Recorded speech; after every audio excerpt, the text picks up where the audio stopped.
Je n'avais pas l'intention d'écouter.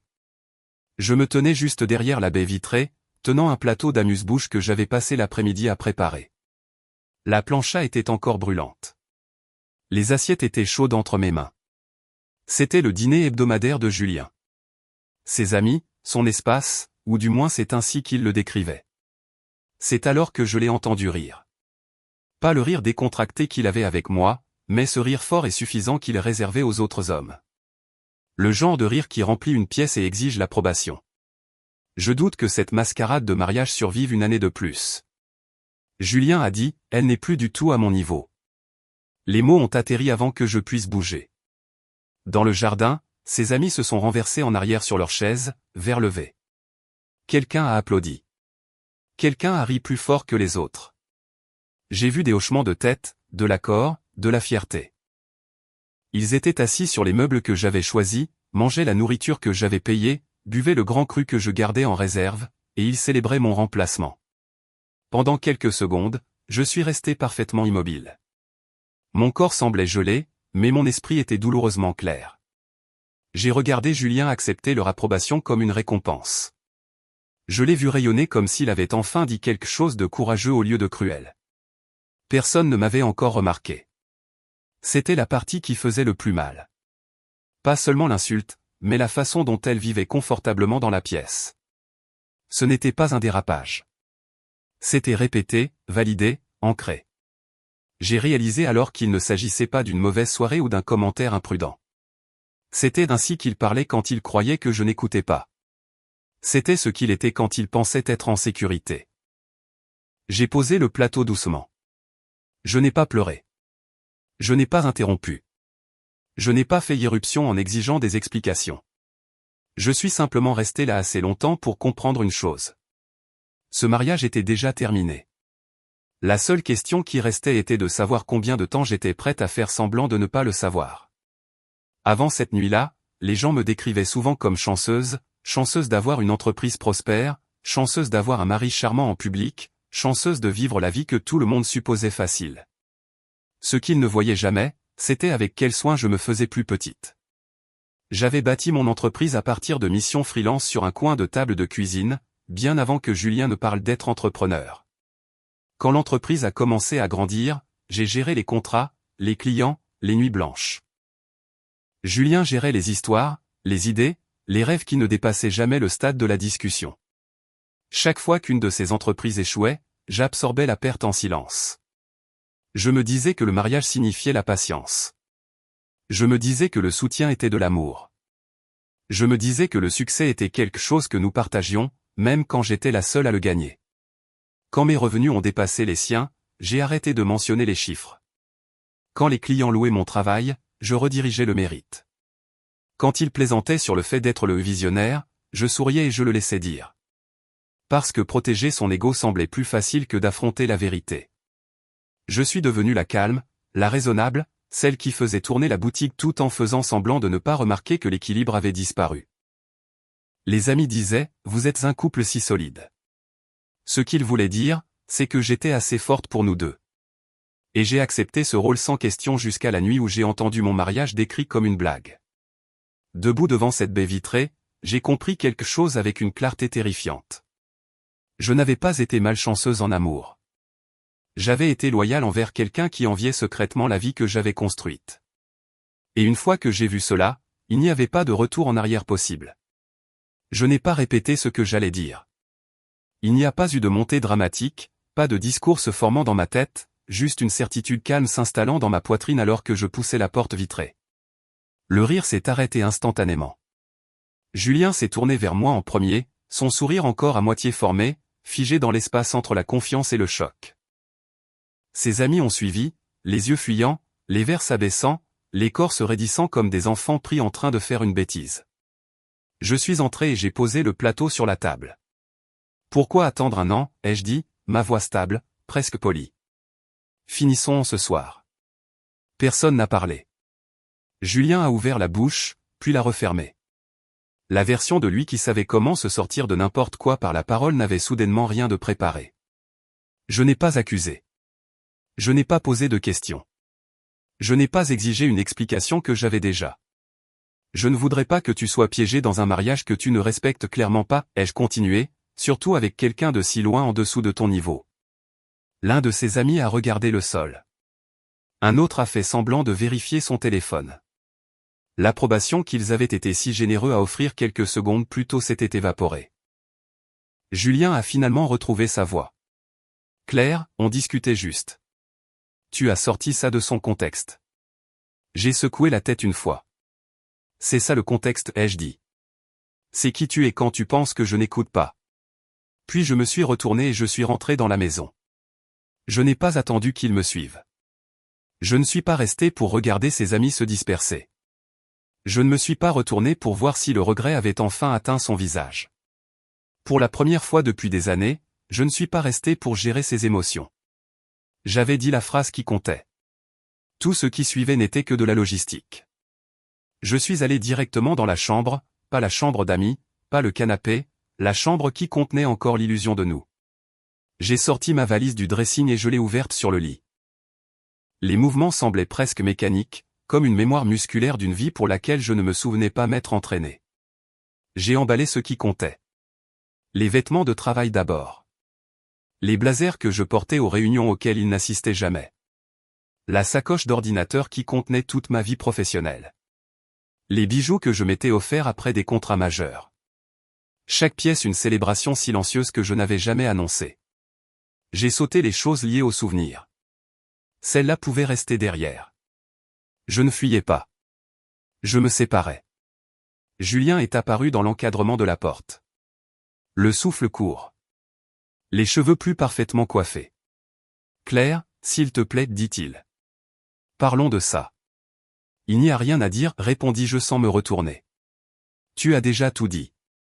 Il a essayé de s'approcher. Tu surréagis. C'était juste des mots. Des conversations de mec. J'ai fermé la valise et je lui ai finalement fait face.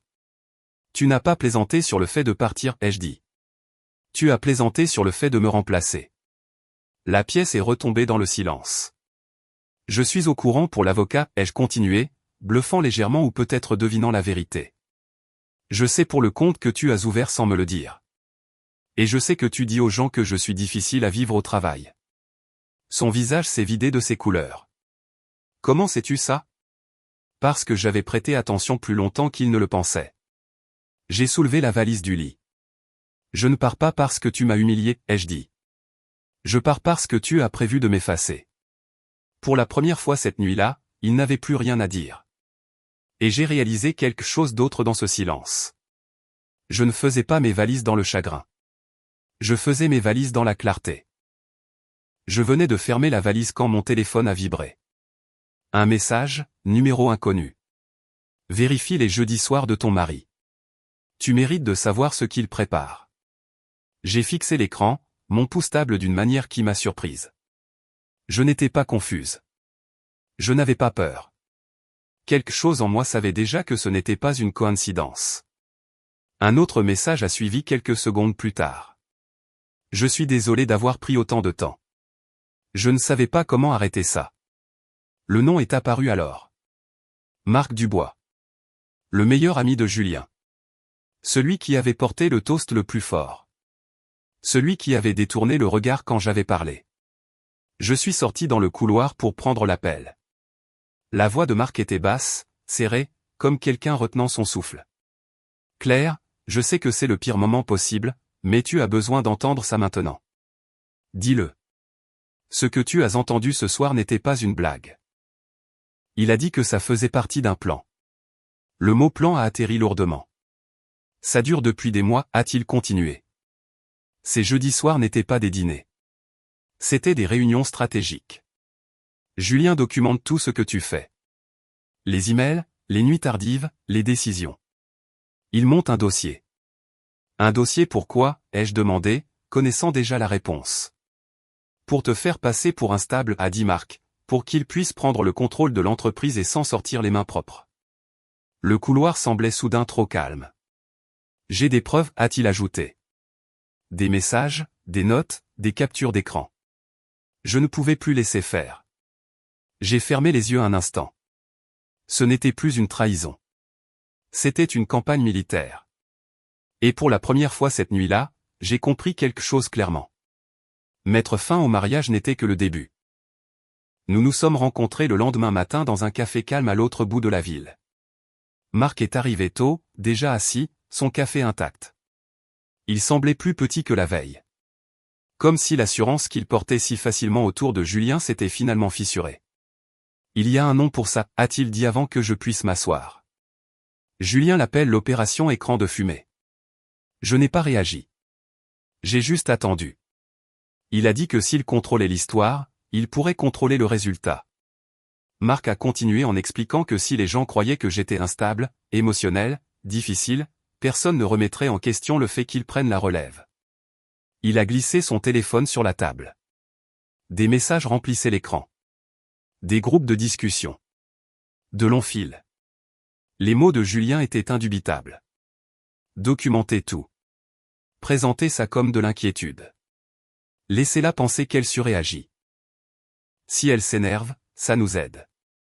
Mon estomac s'est noué, mais ma main est restée stable. Ils ont planifié ça comme un lancement de produit, a dit Marc doucement. Rôle, échéancier, élément de langage. Chaque jeudi soir, Julien nous faisait un point. Ce que tu avais dit cette semaine-là, ton apparence en réunion, qui t'avait vu travailler tard. J'ai fait défiler plus loin. Des notes sur mon ton dans les emails, des photos prises à travers les vitres du bureau, des conversations réécrites pour paraître menaçantes ou erratiques. Il disait que tu changeais, a ajouté Marc. Que le succès t'était monté à la tête, que tu devais être géré avant de tout détruire. J'ai levé les yeux vers lui. Et tu l'as cru. Au début, je pensais qu'il venlait, a-t-il admis. Puis c'est devenu clair qu'il n'était pas en colère. Il était méthodique. Mon café a refroidi entre nous. Il voulait te quitter, a dit Marc, mais pas les mains vides. Il voulait l'entreprise, la réputation, la sympathie. Il voulait partir en ayant l'air d'être le raisonnable. Je me suis adossé à ma chaise, respirant lentement. Ce n'était pas de la cruauté née de l'émotion. C'était du calcul. Et les autres, ai-je demandé. Ils ont suivi, a dit Marc, parce que c'était plus facile que de le confronter. Parce que personne ne veut croire que son ami est capable de quelque chose d'aussi laid. Je me suis levé, ramassant mon sac. Envoie-moi tout, ai-je dit. Chaque message, chaque note. En sortant, une vérité s'est fermement installée. Julien ne m'avait pas sous-estimé. Il avait pris mon silence pour de la faiblesse, et cela allait lui coûter tout ce qu'il avait. Cet après-midi-là, Marc a envoyé les fichiers, des dizaines. J'ai ouvert le premier dossier et j'ai immédiatement compris la profondeur de la chose. Documents juridiques, formulaire d'immatriculation, une nouvelle société créée avec un nom juste assez proche du mien pour créer la confusion. Même secteur, même langage, même promesse. Julien avait construit une version fantôme de mon entreprise. Il a dit que c'était un plan de secours, a expliqué Marc au téléphone. Au cas où tu ne coopérerais pas. Ne pas coopérer.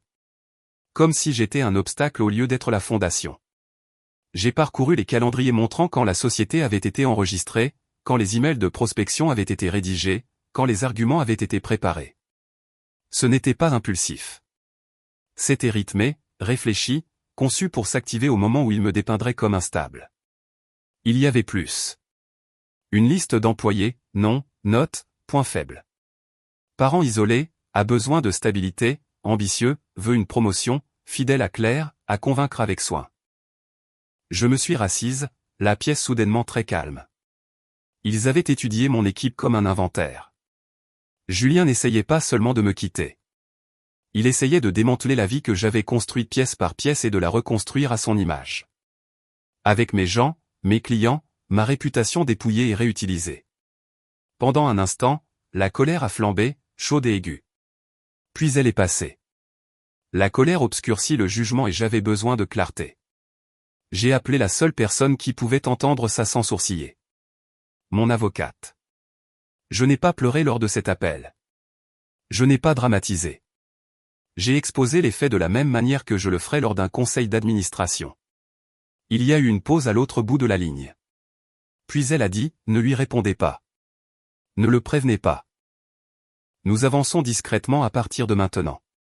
J'ai regardé à nouveau les fichiers, l'arrogance de supposer que je m'effondrerais avant de pouvoir m'organiser. Julien pensait que je réagirais émotionnellement. Ce qu'il a oublié, c'est ceci, j'ai bâti une entreprise en restant calme sous la pression. Et c'était juste une autre crise qui devait être résolue.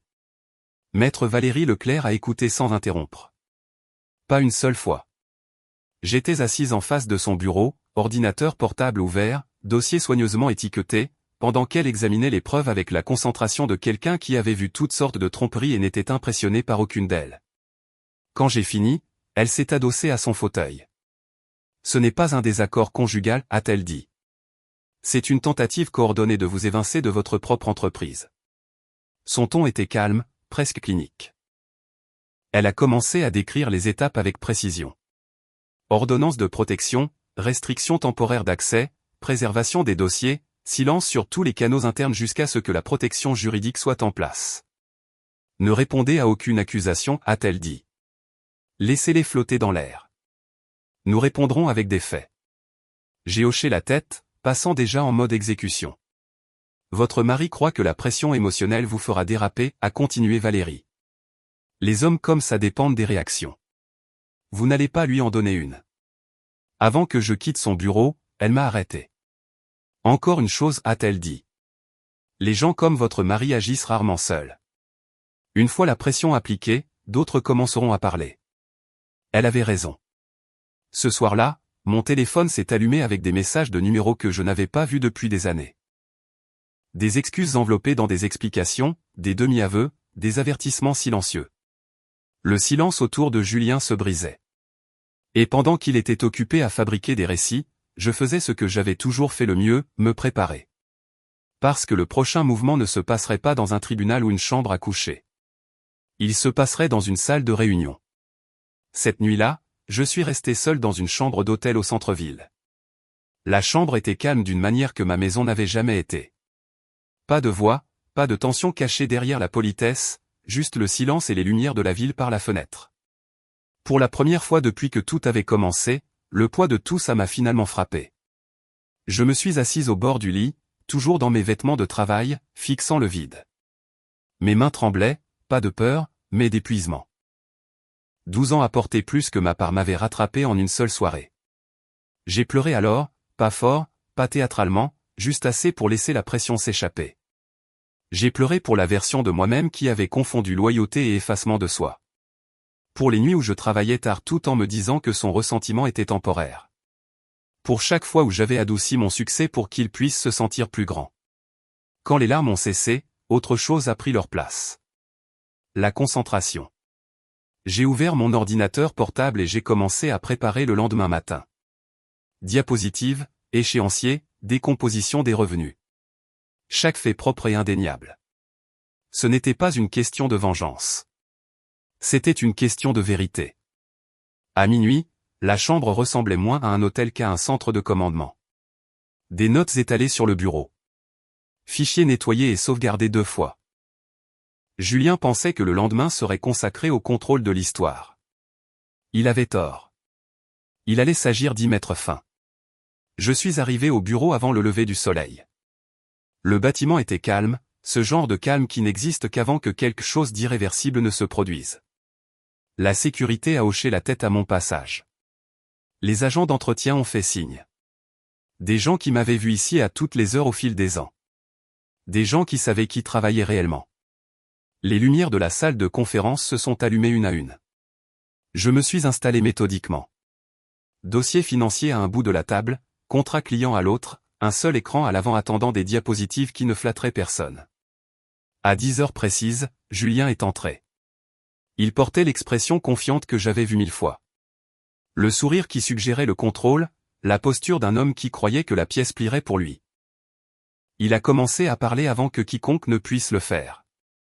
Je sais qu'il y a eu des inquiétudes concernant une instabilité récente, a-t-il dit, jetant un bref coup d'œil dans ma direction. Je tiens à rassurer le conseil que je prends des mesures pour protéger l'entreprise. C'est alors que Maître Leclerc s'est levé. Nous ne discuterons pas d'opinion, a-t-elle dit calmement. Nous discuterons de preuves. L'atmosphère a changé. Je me suis levé à mon tour et j'ai allumé l'écran. La première diapositive est apparue. Message, date, ces mots. Documenter tout. Présenter ça comme de l'inquiétude. Si elle réagit émotionnellement, ça nous aide. Le visage de Julien s'est crispé. Ces messages ont été sortis de leur contexte, a-t-il dit rapidement. C'est une affaire personnelle qui est traînée dans les affaires. J'ai cliqué sur la diapositive suivante. Une décomposition des revenus. 2 colonnes. Mon nom, son nom. Sur 2 ans, chaque contrat majeur était attribué, négocié, conclu, géré. Ma colonne était pleine. La sienne était vide. Une membre du conseil s'est penchée en avant. Julien, a-t-elle demandé, pouvez-vous identifier un seul compte que vous avez personnellement sécurisé durant cette période? Il a ouvert la bouche. Rien n'est sorti. Je suis passé à la diapositive suivante. Témoignages de clients, email louant le leadership, la stratégie, l'exécution. Tous adressés à moi. Plusieurs mentionnaient ne tolérer la présence de Julien que par courtoisie. La pièce est devenue plus froide. Puis la dernière diapositive, les documents d'immatriculation de la société fantôme. Même marché, nom similaire, calendrier de prospection planifié. Ceci, ai-je dit d'une voix égale, a été conçu pour s'activer une fois que je serai discrédité. Julien s'est levé brusquement. C'est un malentendu. Marc avait son propre agenda. Vous savez tous à quel point Claire peut être émotionnelle. C'était son erreur. L'un des clients a parlé alors, calme, mesuré. Nous n'avons jamais considéré Julien comme un décideur, a-t-il dit. Claire et cette entreprise. Silence. Le genre qui avale les arguments tout entiers. Julien s'est rassis lentement, sa confiance disparue, remplacée par un calcul qui arrivait trop tard. Maître Leclerc a fermé son dossier. Le conseil a tout ce dont il a besoin, a-t-elle dit. Et à ce moment-là, l'histoire que Julien avait passé des mois à écrire s'est effondrée sous le poids de la vérité. Pas avec des cris, pas avec du drame, mais avec des faits qu'il ne pouvait pas fuir. Une fois la réunion du conseil terminée, le silence n'est pas revenu. Il s'est fissuré. En quelques heures, mon téléphone s'est rempli de messages que je ne m'attendais jamais à recevoir. Pas de Julien, mais des gens autour de lui, des épouses, des petites amies, des connaissances d'affaires qui s'étaient assises tranquillement dans des pièces où les plans étaient faits. Un message est venu de Laura, la femme de l'un des amis les plus proches de Julien. Elle a écrit, je l'écoute rentrer à la maison et se vanter depuis des mois. J'ai commencé à enregistrer parce que quelque chose sonnait faux. Elle a envoyé des fichiers audio, des rires, des explications détaillées sur la façon dont il prévoyait de me piéger, à quel point Julien semblait confiant en décrivant ma soi-disant dépression. Un autre message a suivi d'Émilie, une femme que je n'avais rencontrée que 2 fois lors de dîner. Elle a joint des captures d'écran, des brouillons de mails, des listes de clients avec des notes sur qui serait le plus facile à manipuler, des employés réduits à des puces et des vulnérabilités. Il est devenu clair que ce n'était pas seulement à propos de mon mariage. C'était un schéma. Des hommes se cochant mutuellement sur la façon de garder le contrôle tout en paraissant raisonnable, enseignant la manipulation comme stratégie, appelant cela du leadership. Valérie a examiné les nouvelles preuves sans émotion. Cela va au-delà des litiges civils, a-t-elle dit. Cela devient une intention de nuire, et l'intention change tout. Je ne me sentais pas triomphante. Je me sentais stable. Parce que quand la vérité fait enfin surface, elle arrive rarement tout d'un coup. Elle vient par vagues portées par des gens fatigués de se taire. Julien avait construit son plan en privé. Il se dénouait en public, et il n'y avait aucun moyen de l'arrêter maintenant. Le divorce a été finalisé des mois plus tard, par une matinée grise qui semblait plus calme que prévu. Pas de voix élevées, pas d'accusations, pas de dernière tentative pour réécrire le passé. Julien était assis en face de moi à la table, plus petit en quelque sorte. La confiance qui remplissait autrefois chaque pièce avait disparu, remplacée par une tension qu'il ne pouvait pas cacher. Il ne m'a pas regardé quand les papiers ont été placés devant lui. Valérie a passé en revue les termes une dernière fois. Je conservais la pleine propriété de l'entreprise. La maison, toute la propriété intellectuelle, il n'y aurait aucune pension alimentaire, aucune réclamation future. Une clause de non-concurrence stricte le garderait loin de l'industrie qu'il avait essayé de voler. L'avocat de Julien n'a rien dit. Il n'y avait plus rien à négocier. Au moment de signer, Julien a hésité. Je n'ai jamais voulu que ça aille aussi loin, a-t-il dit doucement. J'ai croisé son regard pour la première fois ce jour-là. Tu as prévu que ça aille exactement aussi loin, ai-je répondu. Tu ne t'attendais simplement pas à perdre. Il a hoché la tête une fois et a signé. En se levant pour partir, il a chuchoté des excuses. Cela sonnait répété, tardif, sans poids.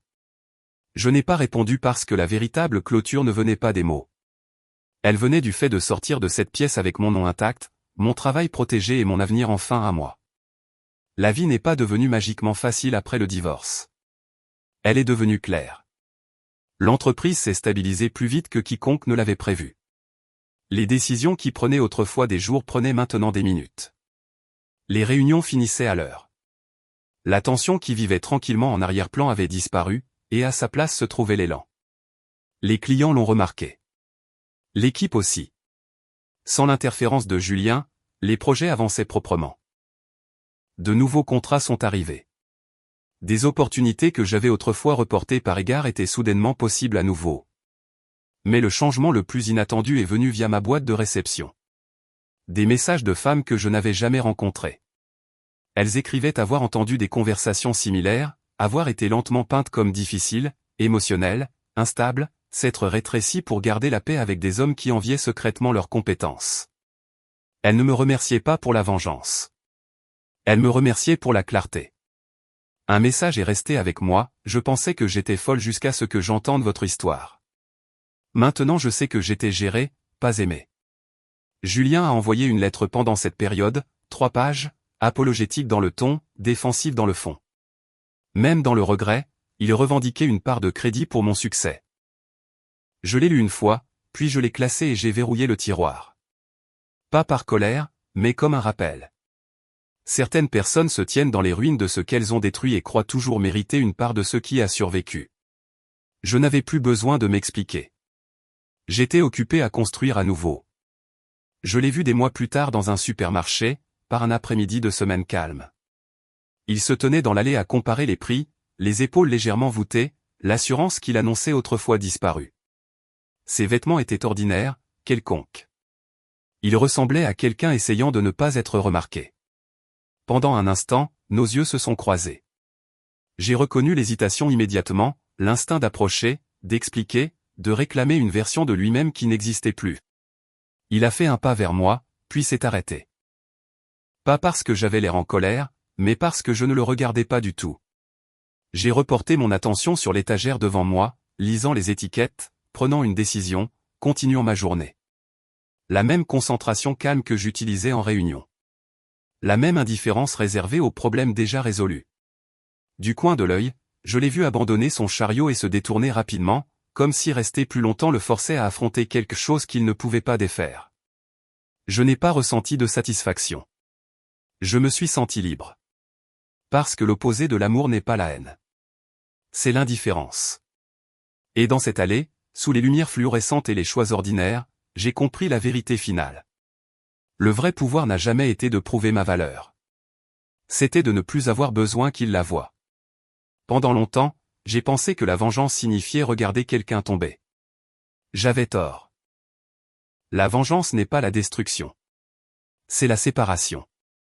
C'est le moment où vous arrêtez d'argumenter avec quelqu'un qui a déjà décidé de ne pas vous voir clairement. Julien n'a pas perdu parce que je l'ai exposé. Il a perdu parce que j'ai arrêté de le porter. Je n'ai pas gagné en criant ou en l'humiliant. J'ai gagné en disant la vérité une fois, en protégeant mon travail et en avançant sans traîner son ego derrière moi. S'il y a une chose que je veux que vous reteniez de cette histoire, c'est ceci, faites attention aux schémas, pas aux promesses. Écoutez comment quelqu'un parle de vous quand il pense que vous n'écoutez pas. Et ne confondez jamais le silence avec la paix. Si cette histoire vous a semblé familière, vous n'êtes pas seul. Trop de gens apprennent à se faire petits pour être aimés. On dit à trop de gens que l'endurance est la même chose que la loyauté. Ce n'est pas le cas.